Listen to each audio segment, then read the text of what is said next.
Olá, eu sou Manuela Gueiros, sou membro da Primeira Igreja Presbiteriana do Recife, casada com Wagner há 9 anos e mãe de 2 meninos, Vinícius, de 6 anos, e Levi, de 2 anos e 9 meses.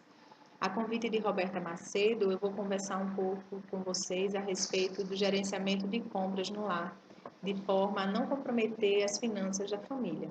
Eu espero contribuir com vocês a partir desse vídeo. Então, nós vamos procurar falar de maneira bem prática a respeito de como suas compras devem ser gerenciadas, conduzidas, de maneira que você seja uma boa administradora do seu lar, uma boa dona de casa, uma boa esposa auxiliando o seu marido no gerenciamento dessas compras, para não comprometer as finanças da família. Para começar, eu queria comentar a respeito da necessidade que nós temos de zelar pela vida financeira da família. A primeira questão é porque Deus, como dono e sustentador do universo, nos delegou a função de mordomos. Nós vemos isso em Gênesis, na criação, especialmente na criação do Jardim do Éden, quando Deus criou tudo o que havia e criou o homem como administrador, como mordomo, aquele que iria tomar conta, ter o cuidado, zelar pelas coisas que Deus havia criado. E isso pode ser aplicado também à nossa vida como um todo, né? Tudo que nós temos, tudo que nós somos, vem de Deus, como sustentador do universo, como dono de toda a prata, de todo o ouro. Então, o que nós temos, inclusive os nossos recursos financeiros, pertencem a Ele. Então, nós devemos tratar dessas questões da nossa vida financeira de maneira muito responsável, de maneira temente a Deus mesmo. E também pelo fato de que no Salmo 8, nos versículos de 3 a 9, nós vemos que além de sermos mordomos, nós vamos prestar contas de tudo que Deus nos confiou. Então, ele vai nos questionar a respeito de como nós conduzimos a nossa vida, cuidando das coisas que ele nos deu a responsabilidade de cuidar. Uma outra questão é porque Deus deu à mulher o papel de auxiliadora idônea, ou seja, o papel de ajudadora perfeitamente adequada. Quando Deus criou o mundo, criou os animais, cada animal tinha a sua parceira, a sua companheira. Deus viu que o homem estava só. E não era bom que o homem estivesse só. Deus viu que não era bom que o homem estivesse só. Então, ele fez para Adão uma mulher, uma companheira, alguém com quem ele poderia dividir toda a sua vida, alguém que iria ajudá-lo a cumprir os mandatos de Deus, ajudá-lo a ser mais próximo de tudo que Deus havia determinado para que ele fosse. Então, é por conta disso que nós, mulheres cristãs, precisamos ter cuidado com a forma como conduzimos as nossas compras, especialmente, pelo fato de que as mulheres aqui, de uma maneira geral, são as responsáveis por ir ao supermercado, fazer compras, ou comprar roupas para os filhos, ou comprar calçados, ou decidir junto com o marido a respeito da compra de itens maiores, como móveis, eletrodomésticos. Então, nós vamos falar de maneira bem prática a respeito dessas coisas. Primeiro ponto, por onde começar? Eu sempre costumo fazer listas e isso agora faz parte do meu dia a dia pelo fato de que eu descobri que fazer listas é uma forma de nós nos orientarmos, não nos perdermos. Então, a primeira lista que deve ser feita é daqueles compromissos financeiros recorrentes, aqueles que nós temos todos os meses e dos quais nós não podemos fugir. É o caso de aluguel para alguns, também conta de energia elétrica, de água, de telefone, a escola dos filhos. Todos esses são compromissos financeiros que eu chamo aqui de recorrentes, aqueles que vão acontecer todos os meses, inevitavelmente. Depois que você já listou esses compromissos recorrentes, você vai agora elencar também outras despesas. Despesas que, apesar de não existirem todos os meses, há meses específicos em que elas ocorrem. Por exemplo, os meses de março, abril e maio são meses em que você tem o acréscimo no seu orçamento do pagamento do IPVA do carro. Então, nesses 3 meses, nessa sua lista, nesse seu planejamento financeiro, você vai incluir o IPVA do carro, março, abril e maio. Ou o seguro do carro, dependendo de que forma você fez o pagamento ou vai fazer o pagamento. Também outros itens menores, mais simples, ir ao salão fazer as unhas, né, e a manicure, é um gasto que você vai ter. Se você faz a unha toda semana, por exemplo, você vai ter um gasto mensal, quase fixo, né? Então é importante que você insira no seu orçamento esses itens também até supérfluos, né? Também o lazer, ir ao cinema uma vez por mês, então você inclui ali quanto seria destinado aquele item ao lazer com a família. E, por fim, estabelecer um valor para a reserva financeira. É algo que nós brasileiros não temos muito hábito de fazer, mas segundo os especialistas em finanças, né, em administração financeira, economia, eles recomendam que nós façamos uma reserva financeira entre 10% e 30% da nossa renda.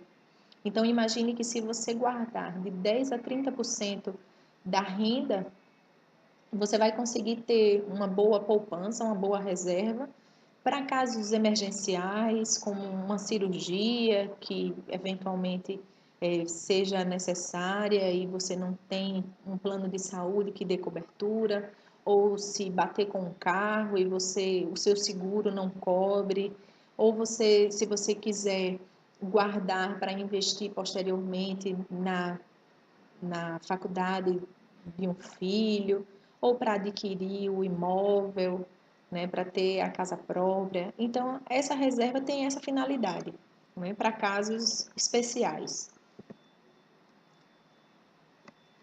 Algo que eu gostaria de comentar com vocês, é até fruto da minha vivência, da minha formação na área de administração, é trazer alguns princípios que são utilizados pelo marketing, só que no sentido inverso, né, que são os conceitos de necessidade e também de compra por impulso, né? O marketing, o interesse do marketing das empresas de uma maneira geral é fazer com que nós compremos por impulso, que nós não pensemos muito se aquilo é de fato necessidade. Então eu proponho aqui que você pergunte-se antes de comprar.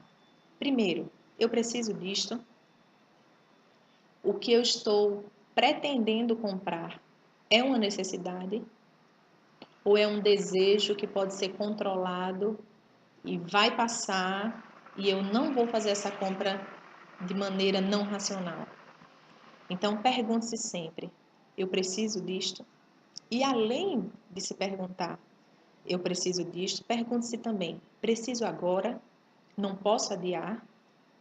Porque se você não se fizer essa segunda pergunta, você pode chegar à conclusão de maneira muito rápida de que aquele item é necessário e vai acabar adquirindo, e mais tarde você vai descobrir que aquele item poderia ter esperado mais um pouco para ser adquirido.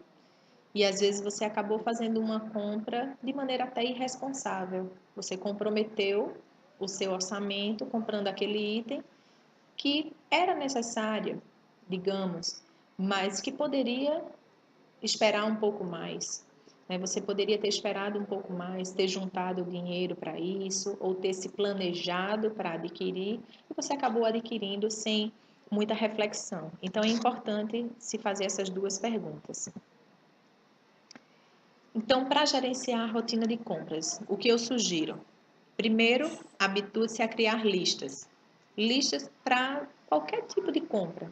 Compras no supermercado, compra de presentes, compra de itens supérfluos, vestuário, calçados, móveis, eletrodomésticos, qualquer coisa. Faça listas, porque isso vai te ajudar a refletir sobre o que de fato você precisa e o quanto você precisa, com que rapidez você precisa que aquela necessidade seja atendida. Não compre nada por impulso, né? Nós já comentamos agora há pouco. Também pesquise antes de comprar, compare preços e condições de pagamento. É muito importante que isso seja feito, especialmente no caso de itens maiores, com um custo um pouco mais elevado. Então é importante pesquisar antes de comprar. Isso até nos ajuda a não comprar por impulso. Todas essas coisas estão interligadas. Não tenha vergonha de pedir descontos.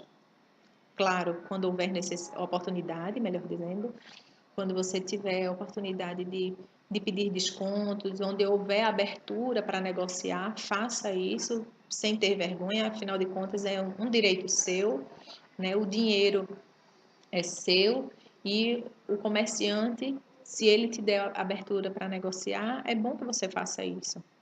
E também guarde sempre a nota fiscal, especialmente para casos de necessidade de troca futuramente, ou você presenteou alguém e eventualmente a pessoa não gostou do presente, ou o presente não é no tamanho adequado e a pessoa precisa trocar. Algumas lojas exigem a apresentação de nota fiscal, então é importante sempre guardar a nota fiscal, por uma questão mesmo de se precaver de qualquer eventualidade. Então vamos lá, dicas para economizar. Primeiro eu vou falar como economizar no supermercado. Algumas coisas que eu pesquisei e que também eu costumo fazer no meu dia a dia e que funcionam bem. Primeiro, planeje os pratos que você fará durante a semana em sua casa. Ainda que não seja você que faça os pratos pessoalmente, né, que cozinha na sua casa, ainda que você tenha um auxiliar, tenha uma empregada doméstica, mas você é que é a administradora do seu lar. Então, você é que deve saber o que seus filhos vão comer, o que você e seu esposo vão comer. Então, é você quem dita a rotina, né, para até mesmo para sua empregada doméstica. Então, planeje o que será preparado durante a semana e, se possível, até ao longo do mês. Se você faz compras para o mês todo, esse planejamento precisa ser estendido para todo o mês. Verifique sua despensa para saber o que tem e o que falta. Isso também vai ajudar você a checar a sua lista, se ela realmente é condizente com a realidade. Desculpem. Evite comprar produtos que não estão na lista, para que você não faça com que a lista perca o sentido. Né? Se você faz uma lista e começa a comprar diversos itens que não fazem parte dela, então nem precisava ter lista. Né? Então, evite comprar produtos que não estão na lista. Compare o preço de outras marcas do produto que você está acostumada. Né? Seja flexível nesse sentido. Ainda que você tenha suas marcas prediletas, às vezes essas marcas prediletas estão num preço muito acima de outras similares. Então, esteja aberta a fazer experiências. Você compra um produto de uma outra marca, experimenta e, se realmente você ficar convencida de que aquela marca mais cara que você costumava comprar, ela é mais eficaz do que a que você experimentou, você volta a ser fiel àquela determinada marca. Veja os produtos que ficam nas prateleiras de baixo, aquelas que ficam mais difíceis de serem vistas, porque os lojistas, eles costumam colocar os itens mais caros e supérfluos na altura dos nossos olhos. Como eu disse no início, o que é que o marketing faz? O que é que as empresas fazem? Eles estimulam o consumo. Então, eles vão fazer de tudo para que você seja influenciado, que você seja impelido a adquirir até, ainda que seja um item necessário, mas você vai adquirir um item mais caro, né, por um valor mais alto. Então, preste atenção nisso.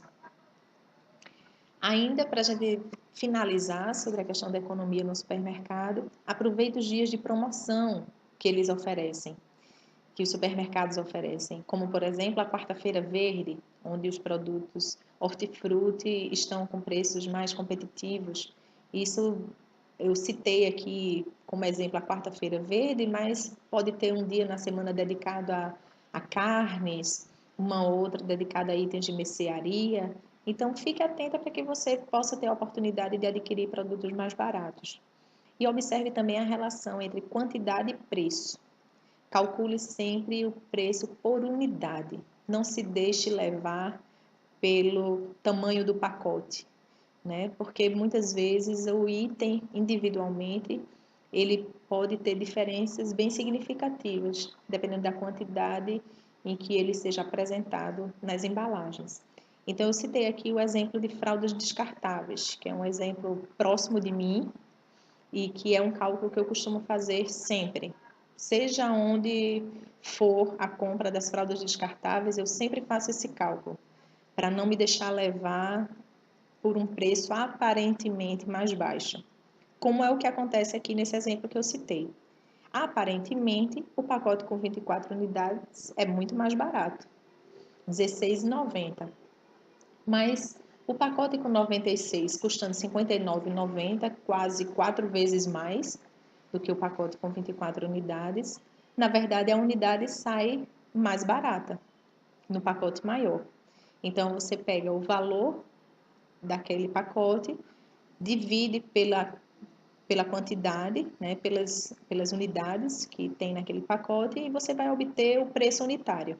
Nesse caso, o preço unitário da fralda no pacote de 96 unidades é de 62 centavos, o que sairia mais barato, o que seria mais vantajoso. Então, isso vale para outros itens também. Para economizar nas compras de roupas e calçados. Primeiro, aproveite as trocas de coleção. Em janeiro, as lojas estão trocando a coleção primavera-verão por outono e inverno. Então, estão queimando estoque dos itens de primavera-verão. E nos meses de agosto e setembro, em geral, eles estão trocando a coleção de outono e inverno pela de primavera-verão. Então, se você se programar para fazer compras nesses meses, você vai perceber que você vai conseguir obter uma boa economia. Os descontos chegam a 70%. Então, um item que eu costumo prestar atenção para adquirir nesses meses é de roupas infantis. Eu tenho 2 filhos homens, 2 meninos, um de 6 e um de quase 3 anos. Sujam muita roupa. Então, as roupas elas são lavadas com muita frequência, o que provoca um desgaste, naturalmente. E essas roupas elas precisam ser substituídas num período inferior ao que as nossas roupas, a minha e do meu esposo, precisam ser trocadas. Então, eu me programo para fazer as compras nesse período, porque de fato você consegue uma boa economia. Então, procure fazer isso, experimente. Eu garanto que você vai obter bons resultados. E aproveita também os outlets e as pontas de estoque. Para economizar nas compras de outros itens de consumo. Uma boa dica é comprar fora de época. Citei aqui alguns exemplos: material escolar, peru, queijo do reino, roupas de banho, casacos e botas. Cada um desses itens que eu mencionei como exemplos tem uma época tradicional em que eles são mais vendidos, em que a procura é maior. Material escolar, nos meses de dezembro e janeiro, há uma procura quase que frenética dos pais de material escolar mais barato. Não vão encontrar em dezembro e em janeiro preços melhores. O ideal seria comprar fora de época, no meio do semestre, em maio ou em setembro, outubro, porque são meses em que material escolar não tem muita saída, então é do interesse dos lojistas girar o estoque. Então eles têm o interesse de vender aqueles itens, mesmo que isso signifique aplicar desconto sobre eles. Então é interessante. Peru, queijo do reino, se você comprar em outubro, você vai adquirir por um valor cerca de 30% mais baixo do que você compraria final de novembro ou início de dezembro. Roupas de banho. Eu moro em Recife. Recife não tem inverno no sentido de período frio. Não existe frio em Recife, mas existe um período chuvoso, que geralmente vai de maio a julho. Então, essa é a melhor época para adquirir roupas de banho, porque não tem sol, então praia não é um destino preferido nessa época de chuvas, então as roupas de banho saem mais baratas. O mesmo acontece com outras regiões do Brasil, em que casacos e botas são necessários no inverno, No verão você encontra esses mesmos itens por preços bem abaixo do de costume. Aproveite também as liquidações para comprar presentes. Então você sabe que a sua mãe faz aniversário no próximo mês. Você já faz uma lista de possíveis presentes, de algumas opções de presente, e todas as vezes que você for ao shopping, passear, for ao cinema, no shopping, então você passa pelas vitrines, faz uma sondagem daqueles itens que você tinha colocado como opções de presente. Se você se depara com uma liquidação, é uma boa oportunidade para antecipadamente adquirir o presente, ainda que ele passe quase 30 dias guardado no seu armário. Recorra também ao faça você mesmo, para objetos de decoração, para acessórios, para reforma de roupas. Então, é uma forma interessante de você economizar. Eu vou mostrar aqui só alguns itens para vocês terem a dimensão do quanto isso pode ser econômico. Nós temos aqui exemplos de porta-retratos, feito com vidros. Então, nós temos aqui o exemplo dos porta-retratos, que eu acho que ficou bem interessante a forma de apresentação. Também um porta-recados, feito com itens baratos, papel, pregadores de roupa e um pedaço de madeira, que você encontra facilmente, especialmente se a sua cidade tem um centro comercial, como eu tenho aqui no Recife. O centro do Recife é um lugar onde vende esses itens por preços bem interessantes. Também aqui o exemplo de um colar produzido com miçangas, a reforma de uma calça jeans, com pequenos apliques você consegue transformar essa peça de roupa. Aqui, inclusive, nós temos um passo a passo de como fazer isso. Neste caso, nós temos um mostruário, um pendurador de colares, com puxadores e um pedaço de madeira de demolição, né, uma madeira reaproveitada, aparentemente parte de uma janela antiga, e que eu acho que ficou bem charmoso esse item. Um calendário feito com uma moldura antiga, tecido estampado e botões, e esferas, que normalmente são usadas num centro de mesa, numa fruteira, como forma de decorar a sua casa, feito com barbante, cola, basicamente, e um balão de ar. Então, aqui algumas sugestões. Essas são apenas algumas pouquíssimas sugestões de milhares que eu encontrei no Google. Basta você colocar os termos faça você mesmo e você vai ter uma variedade imensa de coisas que você pode fazer. Isso se aplica também, e eu acho que é até importante comentar, isso se aplica também às festas infantis. Nós temos perdido um pouco dessa pureza, digamos assim, das festas infantis. Eu me lembro na minha época de criança que todas as festinhas na minha família, as minhas, dos meus irmãos, eram sempre festinhas produzidas pela minha mãe, pelas minhas tias, com itens simples e que eram festas maravilhosas em que as crianças se divertiam muito, faziam brincadeiras que eu não vejo hoje praticamente nenhuma festa infantil. Então, você recorrer ao faça você mesmo em festas infantis, acho que é uma boa pedida para resgatar um pouco daquela festa em que as crianças realmente se deleitavam e a mãe tinha orgulho de ver o fruto do seu trabalho, né? Ver o resultado de todo o seu esforço. Então, algo a se pensar. Aqui só algumas sugestões. Para economizar na compra de móveis e eletrodomésticos, que são bens duráveis e têm preços mais altos e comprometem um pouco mais o orçamento. Primeiro, é importante fazer uma lista do que você gostaria de adquirir. Aquilo que você percebe que seria necessário ou que você deseja mesmo comprar para a sua casa. Vamos nos lembrar daquelas perguntas que eu mencionei no início. Essas perguntas precisam ser refeitas agora, no momento dessa lista específica de móveis e eletrodomésticos. É necessário? Eu preciso disto? Por quê? Então, você pensa, coloca na sua lista, um sofá. Eu preciso de um sofá. Então, você vai dizer, eu preciso de um sofá. Você precisa encontrar justificativas realmente convincentes, não para convencer os outros, convencer seu esposo, por exemplo, a adquirir aquele sofá, mas para que você se convença e tenha certeza de que você está fazendo uma compra consciente e racional. E também é necessário perguntar: preciso agora ou posso adiar?